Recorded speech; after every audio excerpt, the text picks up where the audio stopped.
Hello there, dear friends, and welcome once again to the Relaxed Fantasy Review. On this channel, we spend our time looking at fantasy of all sorts, from books to movies to video games, and applying the characters within into the tabletop game Dungeons & Dragons 5th Edition. Today, we're going to be looking at an iconic character from an iconic video game series, the fighting franchise known as Mortal Kombat, and its poster boy, Scorpion, the undead ninja. Scorpion is a hellspawn that has come back after being betrayed and slaughtered. In his life, he was in fact a ninja with a myriad of fighting skills, and as an undead, he has come back with a vengeance, a fiery vengeance indeed. But how could you take this character and make him into a playable D&D person? Let's have a look. Now, Scorpion is undead, which means technically he has not aged since he died. He was about 30 when he died. He is about 5'11", weighs 180 pounds.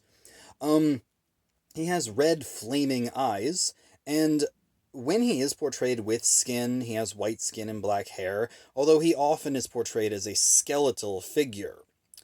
His background I made as a soldier, so he does have military training. And his race I have made reborn, since he was once a human and then died and became this otherworldly being. His alignment is chaotic evil, no surprise there. And his class? Well, I decided to make him into a warlock. Specifically, he is a fiend warlock. A warlock that answers to the hellish devils and the fiery spirits of the underworld. So, it made sense here. I made him also level 14, for reasons we will discuss shortly.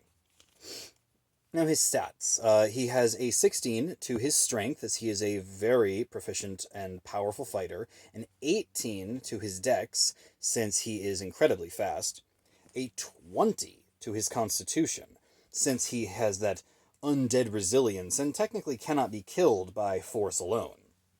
He has a 12 intelligence, being mildly educated, a 16 in wisdom, since he is a tactical fighter, and a 20 in charisma, not because of his charismatic demeanor, but because this is the power from which he draws his magic.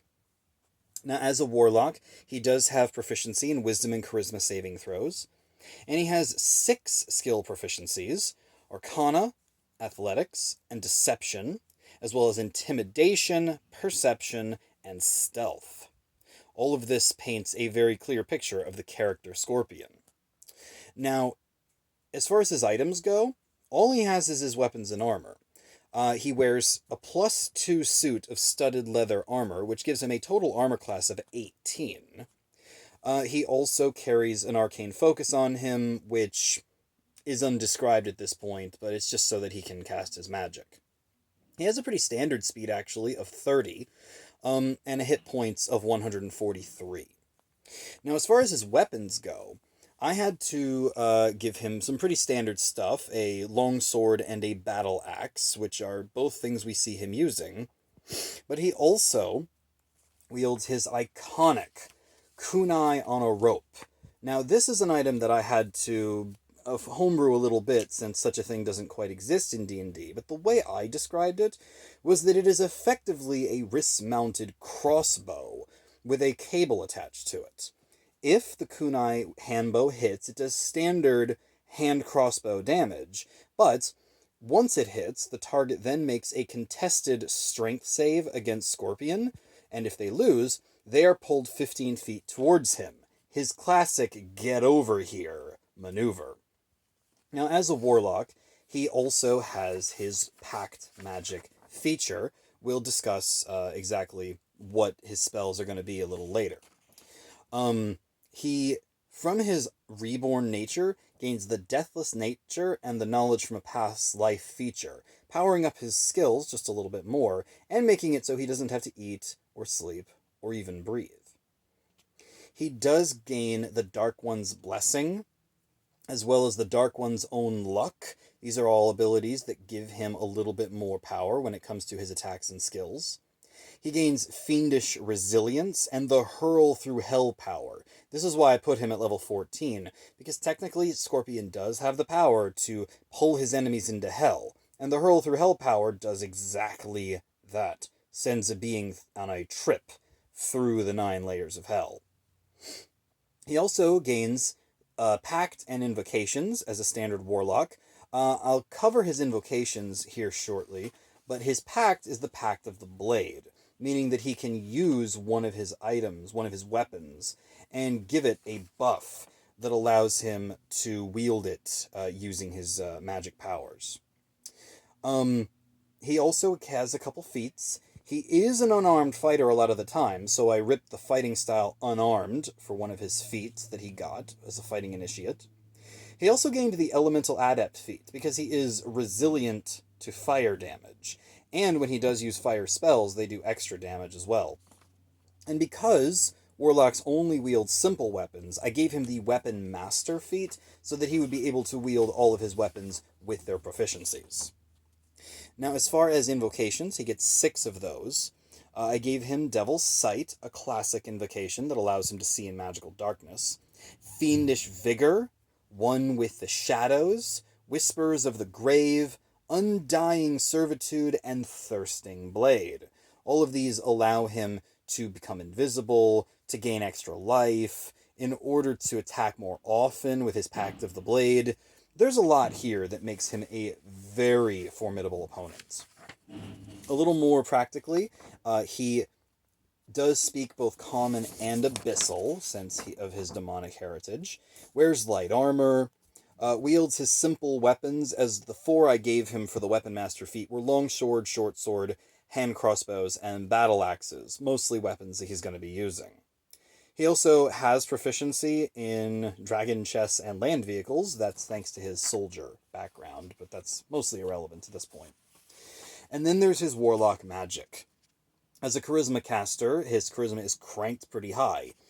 His cantrips are pretty standard stuff, Prestidigitation and Minor Illusion, but he also carries Eldritch Blast and the Chill Touch power, stopping people from regenerating their health. Then his spells. Warlocks only have a few spell slots, so these are things he won't use super often, but they're always nice to have. He does have level 1 spells, Arms of Hadar, Hellish Rebuke, and Burning Hands. Quite powerful spells, fire mostly. Then at level 2, he carries Scorching Ray and Misty Step. He has been seen to teleport before. Then his level 3 spells are Hunger of Hadar, Gaseous Form, and Fireball. The theme continues. Level 4, Dimension Door and Banishment. The ability to send folks to a dark abyss temporarily. And finally, at level 5, Contact Other Plane and Flame Strike. Both powerful spells that he would be using in a desperate situation. And then he does have his Mystic Arcanum up to level 7. At level 6, he can cast Arcane Gate, creating those portals to hell. And at level 7, he can cast Plane Shift, taking himself to and from hell at will. All of this presents a picture of Scorpion as the demonic undead ninja that he is, proficient in weapons, high armor class, fighting with his fists, fighting with his magic in desperate situations, and all in all, a very formidable foe. I could see Scorpion as being the henchman to the big bad evil guy in a high-level campaign, as well as being a potential ally in an evil campaign if you needed to work alongside a demon overlord. All in all, the Scorpion is a powerful addition to the D&D table. This has been the Relaxed Fantasy Review. If you enjoyed the video, please like and subscribe down below, and keep your eyes open for more character creations coming down the line very soon. Have a good one, my friends.